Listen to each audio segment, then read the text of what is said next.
Welcome to red TV. నేను వంశీ. ఈ రోజు మనతో పాటు మానవతరాయ్ గారు ఉన్నారు, కాంగ్రెస్ లీడర్. కాంగ్రెస్ లో కొన్ని విషయాలు జరుగుతున్నాయి. బనకచర్ల ప్రాజెక్ట్ కానీ, 42% రిజర్వేషన్, బీసీ రిజర్వేషన్ కానీ అసలు ఏమైతుంది? మరి రిజర్వేషన్ పరంగా వస్తే ఒకళ్ళేమో కాంగ్రెస్ అంటున్నారు, బీజేపీ వాళ్ళు ఏమో కాంగ్రెస్ వాళ్ళు ఏమో బీజేపీ అంటున్నారు. మరి ఏంటి అడిగి తెలుసుకున్న ప్రయత్నం అన్న. నమస్తే అన్న. నమస్తే అన్న, ఎలా ఉన్నారు? బాగున్నాను, మీరు ఎలా ఉన్నారు? బాగున్నానన్న. డైరెక్ట్గా మీకు చెప్పేస్తానన్న, 42% బీసీ రిజర్వేషన్ అమలు వచ్చింది అంటే మనం మొత్తం పెట్టేయడం జరిగింది. ఒక గవర్నర్ సంతకం దగ్గర ఆగిపోయింది అంటున్నారు. సో రేవంత్ రెడ్డి గారు కూడా ఢిల్లీ వెళ్ళి నిరాహార దీక్ష చేస్తా అంటున్నారు. సో మరి దాన్ని ఏ విధంగా చూడవచ్చు? మరి ఎవరు ఆపుతున్నారు? బేసిక్గా దాన్ని బీజేపీ వాళ్ళే ఆపుతున్నారు. ఎందుకని? ఎందుకనంటే కాంగ్రెస్ పార్టీకి పేరు వస్తుంది. బీసీలంతా కాంగ్రెస్ పార్టీ వెంట, రాహుల్ గాంధీ వెంట ఉంటారు, రేవంత్ రెడ్డి వెంట ఉంటారు. కాబట్టి మా బీజేపీ ముఖం ఎవడు చూడని చెప్పి వాళ్ళ కుట్రపూరితంగా అడ్డుకుంటున్నారు. అసెంబ్లీలోనేమో బిల్లు పెడితే 42% రిజర్వేషన్లు బిల్లు, విద్యా ఉద్యోగాల్లో స్థానిక సంస్థల్లో రిజర్వేషన్లు కల్పించాలని బిల్లు పెడితే అందరూ మద్దతు తెలిపారు. బీజేపీ వాళ్ళు, బీఆర్ఎస్ వాళ్ళు అందరూ పోటీలు పడి మద్దతు తెలిపారు. మద్దతు తెలిపిన తర్వాత గవర్నర్ గారికి పంపితే గవర్నర్ గారు రాష్ట్రపతికి పంపారు. ఎప్పుడు పంపారు? ఫిబ్రవరి 4 నెలలు అయింది. మరి రాష్ట్రపతి గారు ఒక ఎస్టీ ఆదివాసీ బిడ్డ, ఒక బహుజనులకు సంబంధించినటువంటి ఈ దేశంలో ఎంతో కాలంగా అనాదరణకు గురైతున్నటువంటి బీసీలకు ఇప్పుడు మేలు జరగబోతుంది. కాంగ్రెస్ ప్రభుత్వం మేలు చేయబోతుంది. మేలు చేస్తున్నప్పుడు ఒక సామాజిక బాధ్యతగా రాష్ట్రపతి గారు, అదే ఆదివాసీ సామాజిక వర్గానికి చెందిన రాష్ట్రపతి గారు 4 నెలలుగా ఆ బిల్లును ఆపటం ఎంతవరకు సభ ఒకసారి ఆలోచన చేయాలి. అదేవిధంగా ఇటీవల సుప్రీంకోర్టు ఏం చెప్పింది? తమిళనాడు విషయంలో 10 బిల్లుల్ని గవర్నర్ తొక్కిపెడితే సుప్రీంకోర్టు రాష్ట్రపతి దగ్గరకు పంపితే రాష్ట్రపతి గారు కూడా అట్లా సంవత్సర కాలంగా నిలుపుదల చేశారు. చేస్తే సుప్రీంకోర్టు స్పష్టంగా ఏం చెప్పిందంటే ఏ బిల్లు అయినా సరే 3 నెలల కన్నా ఎక్కువ రాష్ట్రపతి గాని గవర్నర్ గాని ఉంచుకోవద్దు, వెనక్కి పంపాలి, లేకపోతే అది ఆమోదించినట్లు లెక్కే అని చెప్పి కోర్టు చెప్పింది. చెప్పినప్పటికి కూడా ఎంత విరుద్ధంగా కోర్టులు అంటే లెక్కలేదు. బీజేపీకి ఇష్టం వచ్చినట్టు కాంగ్రెస్ పార్టీకి, రాహుల్ గాంధీకి ఎక్కడ పేరు వస్తుందో అని చెప్పి భయపడుతుంది. ఇంకో విషయం చూడండి, దేశవ్యాప్త కులగణన చేయాలని చెప్పి రాహుల్ గాంధీ గారు నడుం బిగించి పెద్ద ఎత్తున పోరాటం చేస్తారు. పార్లమెంట్ లోపల బయట. సమయం వస్తే బీసీలకు, బహుజనులకు, అత్యధిక సంఖ్యలో ఉన్నటువంటి ప్రజలకు మేలు జరగాలి. ఇత్నా ఆబాది ఉత్నా హక్ ఇత్నా ఆబాది ఉత్నా హక్ అంటే మేమెంతో మాకంత వాటా అనే నినాదాన్ని రాహుల్ గాంధీ బలంగా వినిపిస్తారు. బీజేపీ వాళ్ళు ఏం చేశారు? రాహుల్ గాంధీ ఆ మాటలు మాట్లాడితే పార్లమెంట్ బయట రాష్ట్ర బీజేపీ నాయకత్వం, జాతీయ బీజేపీ నాయకత్వం, రాహుల్ గాంధీ నీ కులం ఏంది, రాహుల్ గాంధీ నీ మతం ఏంది అని చెప్పి రాహుల్ గాంధీని కించపరిచే విధంగా మాట్లాడారు. రాహుల్ గాంధీ కులం ఈ భారతీయులకు తెలవదా? రాహుల్ గాంధీ మతం ఈ భారత ప్రజలకు తెలవదా? భారత ప్రజలు తెలవబట్టే కదా వాళ్ళ యొక్క నాయకత్వాన్ని భారత ప్రజలు కోరుకుంటుంది. అయినా ఇది చేతగాక ఎదుర్కోలేక ఈ విధంగా సహనం కోల్పోయి మాట్లాడతారు. మళ్ళీ చివరికి ఏమైంది? కులగణనతో పాటు, జనగణనతో పాటు కులగణన చేస్తామని చెప్పి మోడీ ప్రభుత్వం మెట్టు దిగొచ్చింది. సరే, దాన్ని మనం ప్రశంసిద్దాం. అయితే ఇక్కడ రాష్ట్ర విషయానికి వచ్చినట్లయితే ఏం చేస్తున్నారు వాళ్ళు? ఎందుకు అడ్డు చెప్తున్నారు? ఏం సాకులు చెప్తున్నారంటే మీరు ముస్లింలను 10% మందిని బీసీ జాబితాలో చేర్చారంటున్నారు. మేము చేర్చాలి, వాళ్ళు ప్రభుత్వాలు చేర్చవు. రాజ్యాంగబద్ధమైన కమిషన్లు ఎవరైతే ముస్లింలుగా పరిగణింపబడుతున్నారో వాళ్ళు ముస్లింలు కాదు. ముస్లిం సమాజం కూడా ఎవరైతే మొఘలులు, తర్వాత అందులో కూడా వర్గాలు ఉన్నాయి, కులాలు ఉన్నాయి, ఉపకులాలు ఉన్నాయి. వీళ్ళే పారిశుద్ధ కార్మికులు, దోబీలు అంటే రజకులు, నాయి బ్రాహ్మణులు, మంగళ వృత్తి చేసేవాళ్ళు, అదేవిధంగా పారిశుద్ధ పనులు, వాళ్ళ ఇంట్లో పాచి పనులు అన్ని చేసేవాళ్ళు, మరుగుదొడ్లు శుభ్రం చేసేవాళ్ళు కూడా ఎప్పుడు ఈ దేశంలో ముస్లింలు పాలించినప్పుడు మన వాళ్ళే, మన తెలుగు వాళ్ళే, మన వాళ్ళే వాళ్ళ దగ్గరికి వెళ్ళిపోయి ఆ సంస్కృతిలో తెలవక వాళ్ళ ఉపాధి కోసం వాళ్ళ దగ్గర భాగస్వామ్యాన్ని వాళ్ళు అంగీకరించట్లేదు. మీరు వేరు మేము వేరు అంటున్నారు. అట్లాంటి వాళ్ళకు కాంగ్రెస్ ప్రభుత్వమే కాదు, ఈ రోజు తెలంగాణ కాదు, మరి గుజరాత్ లో 70 కులాలను ఇట్లనే కాంగ్రెస్ చేర్చినట్టే 70 కులాలను ఎట్లా చేర్చారు నరేంద్ర మోడీ ప్రభుత్వం, బీజేపీ ప్రభుత్వం. మరి అక్కడ తప్పు పట్టరు, అక్కడ తప్పు లేదు, వాళ్ళు చేస్తే తప్పు లేదు, వాళ్ళు ఎప్పుడో చేశారు. ఒక గుజరాతే కాకుండా తమిళనాడు, కర్ణాటక, మహారాష్ట్ర, ఉత్తరప్రదేశ్ అన్ని రాష్ట్రాల్లో కూడా ఈ విధంగా ముస్లింలను ఓబీసీ జాబితాలో చేర్చింది బీజేపీ ప్రభుత్వాలే.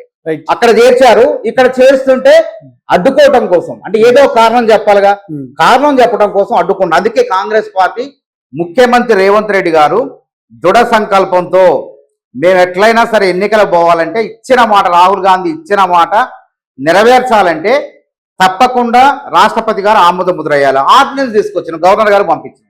ఒకవేళ మీరు అక్కడ ఆమోదించకపోతే మళ్ళీ ఏం చేసినాం, పంచాయతీరాజ్ చట్టం ఉంది, 285A అనే నిబంధన ఉంది. దాన్ని సవరిస్తే స్థానిక సంస్థల్లో మనం రిజర్వేషన్లు పెంచుకునే వెసులుబాటు ఉంది. ఆ విధంగా మళ్ళీ ఆర్డినెన్స్ తీసుకొచ్చి గవర్నర్ దగ్గర పెట్టి దాన్ని న్యాయ సలహా అని చెప్పి మళ్ళీ దాన్ని కూడా నిలుపుదల చేశారు. రైట్ అన్న, మీరు ఎన్నాళ్ళు తమిళనాడులో జరిగినట్టు ఒక విషయం జరిగిందని చెప్పారు. సో తమిళనాడులో హైకోర్టు జోక్యం చేసుకుందంటే కేసు వేశారు కాబట్టి జోక్యం చేసుకుంది. తమిళనాడు విషయం నేను చెప్తా, అది కూడా చెప్తాను. స్టాలిన్ గారు వేశారు కేసు వేయడం తర్వాత. అదే కేసు రేవంత్ రెడ్డి గారు ఎక్కడ కేసు వేశారు, ఎవరితో మాట్లాడారు? తమిళనాడులో ఈ అంశంగా రిజర్వేషన్ల అంశం కాదు కేసు, ఆ రాష్ట్రానికి సంబంధించిన వివిధ పరిపాలన సంబంధించినటువంటి చట్టాలను తీసుకొచ్చారు. వేరే రిజర్వేషన్లు కాదు.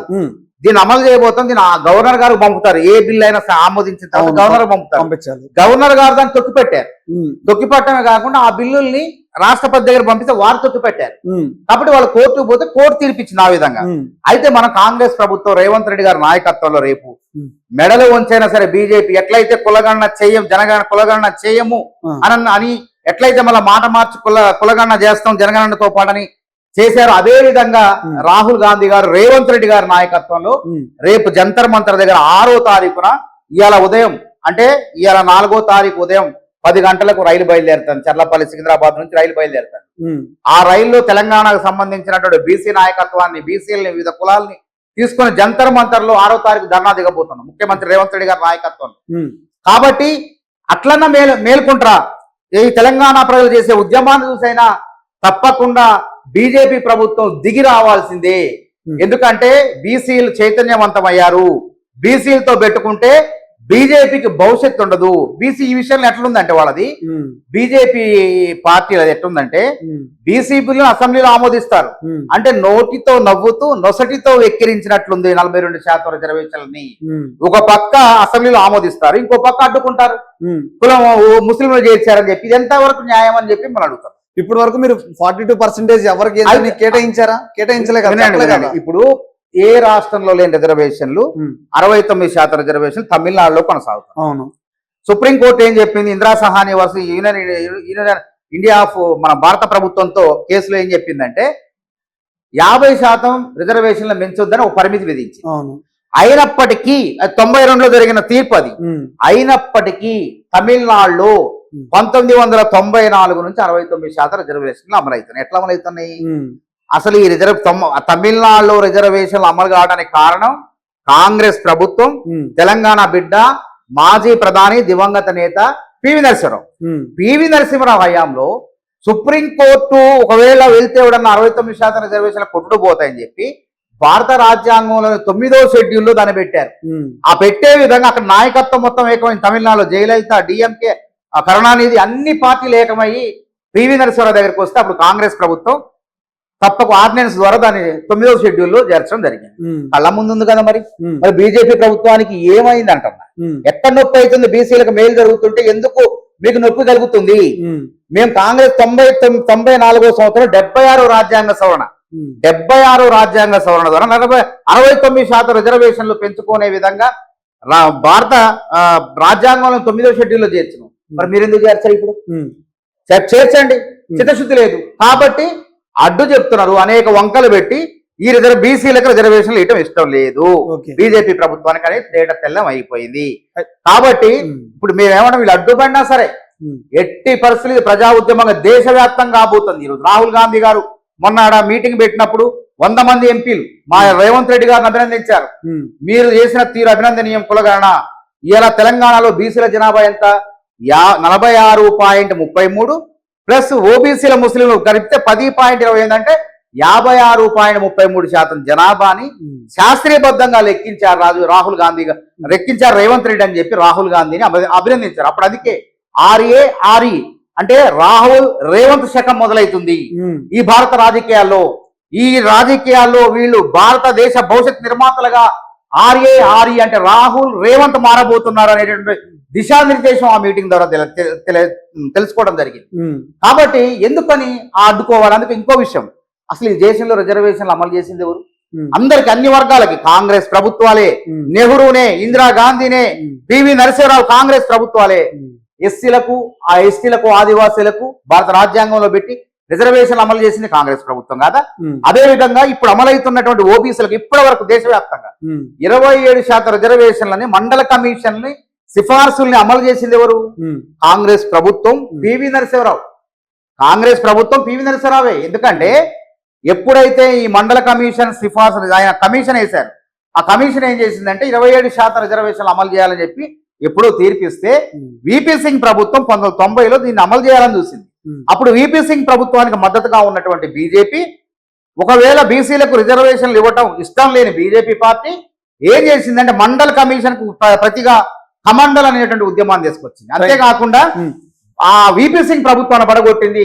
27% రిజర్వేషన్లు బీసీలకు దక్కకుండా అడ్డుపడింది. అయినా మళ్ళీ వచ్చినటువంటి కాంగ్రెస్ ప్రభుత్వం, తెలుగు బిడ్డ పివి నరసింహరావు, బీసీలకు ఓబీసీలకు 27% రిజర్వేషన్లు ఇవ్వటం అది కాంగ్రెస్ తోనే సాధ్యం అని చెప్పి ఇవ్వటం జరిగింది. అదేవిధంగా కేంద్రీయ విద్యా సంస్థల్లో 2006 వరకు రిజర్వేషన్లే లేవు.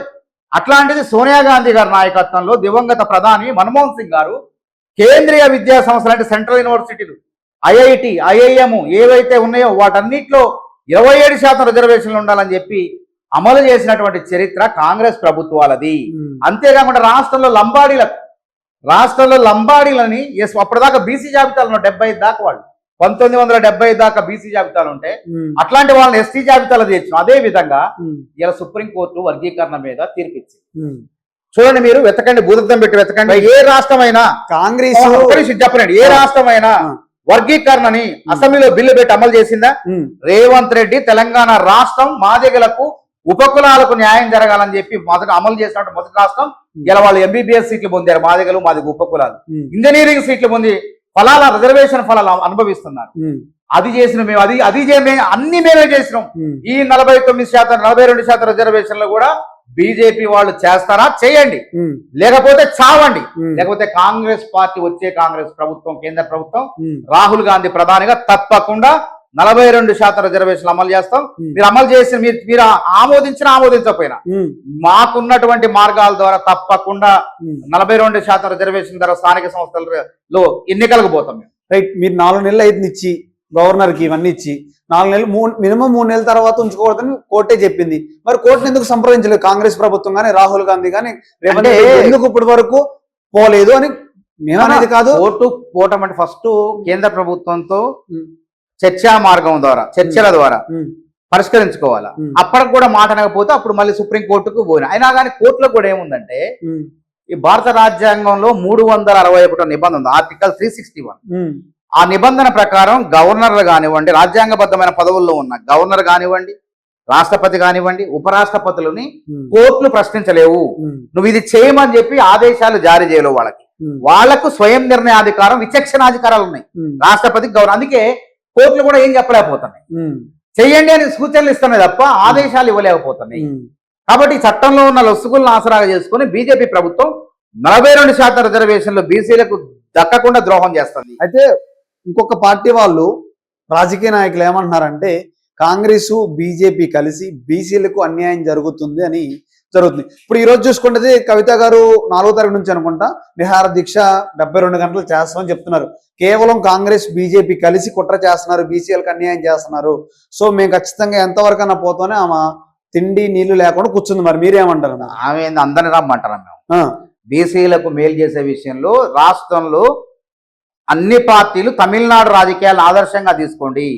ఆ రోజు 94వ సంవత్సరంలో జయలలిత ముఖ్యమంత్రిగా బీసీలకు 69% రిజర్వేషన్ అమలు విషయంలో అన్ని పార్టీలు ఏకతాటిపైకి వచ్చి కొట్లాడి ఆ రోజు పివి నరసింహరావు దగ్గర కూర్చొని మీరు చేస్తారా లేదని పట్టుబట్టిని. అట్లనే కవిత గారు చేయొచ్చు, ఎవరైనా చేయొచ్చు. మేము అందరిని ఆహ్వానిస్తాను. తర్వాత అఖిల పక్షాన్ని కూడా తీసుకెళ్తాం ప్రధానమంత్రి దగ్గరికి, రాష్ట్రపతి దగ్గరికి తీసుకెళ్తాం. అది కూడా ఉంది, ఆ ప్రపోజల్ కూడా ఉంది. ఇప్పటి వరకు ఎవరైనా కలిసారా మీరు ఇవన్నీ ఇచ్చిన తర్వాత లెటర్లు? అందుకే ఇప్పుడు 5వ తారీఖున అంటే రేపు ముఖ్యమంత్రి గారు మంత్రులు రాష్ట్రపతిని కలిసే ప్రయత్నం చేస్తున్నారు. మరి వారు అపాయింట్మెంట్ ఇస్తారా ఎవరు అనేది చూడాలా. అపాయింట్మెంట్ ఇవ్వకపోతే బీసీ ద్రోహులే. కావాలని బీజేపీ ప్రభుత్వం ఆదివాసీ బిడ్డ అనేటువంటి రాష్ట్రపతిని కలవకుండా అడ్డుకునే విధంగా చేస్తుంది అనేది సమాచారం వెళ్ళిపోద్ది. కాబట్టి చూద్దాం, ఒక ముఖ్యమంత్రికి, మంత్రి మండలికి, ఇతర ఎమ్మెల్యేలకు ఎంత అపాయింట్మెంట్ ఇస్తారా ఇవ్వరా అనేది చూద్దాం. ఇవ్వకపోతే ద్రోహులుగా మిగిలిపోతారు. రాహుల్ గాంధీకి, సోనియా గాంధీకి ఎవరంటారు అపాయింట్మెంట్? రాహుల్ గాంధీ, సోనియా గాంధీ గారికి మా రేవంత్ రెడ్డి గారు ఉద్దేశం ఏంటంటే మొన్న కాంగ్రెస్ 100 మంది ఎంపీలతో పవర్ పాయింట్ ప్రజెంటేషన్ లో ఏ విధంగా ఇక్కడ కులగణన చేసామనేది చర్చించారు. రాష్ట్ర కాంగ్రెస్ నాయకత్వం మొత్తం కూడా రేవంత్ రెడ్డి గారిని అభినందించింది. అదే విధంగా ఈ రేపు 5-6 తారీఖుల్లో కూడా ఢిల్లీలో 3 రోజుల పాటు బీసీల కోసమే, బీసీలకు మేలు జరగటం కోసమే రేవంత్ రెడ్డి, ముఖ్యమంత్రి రేవంత్ రెడ్డి గారి నాయకత్వంలో అందరూ పిసిసి ప్రెసిడెంట్ మహేష్ కుమార్ గౌడ్, మీనాక్షి నటరాజన్, అందరు రాహుల్ గాంధీ, ప్రియాంక గాంధీ, సోనియా గాంధీ, మల్లికార్జున ఖర్గే అందరు కలిసి బీజేపీ ప్రభుత్వానికి వినతి చేయబోతున్నారు. ప్రధానమంత్రిని కూడా కలిసి ఏర్పాటు చేయబోతున్నారు. పార్లమెంట్ లో సమావేశాలు జరుగుతున్నాయి, పార్లమెంట్ లో చర్చ తీసుకొస్తున్నారు.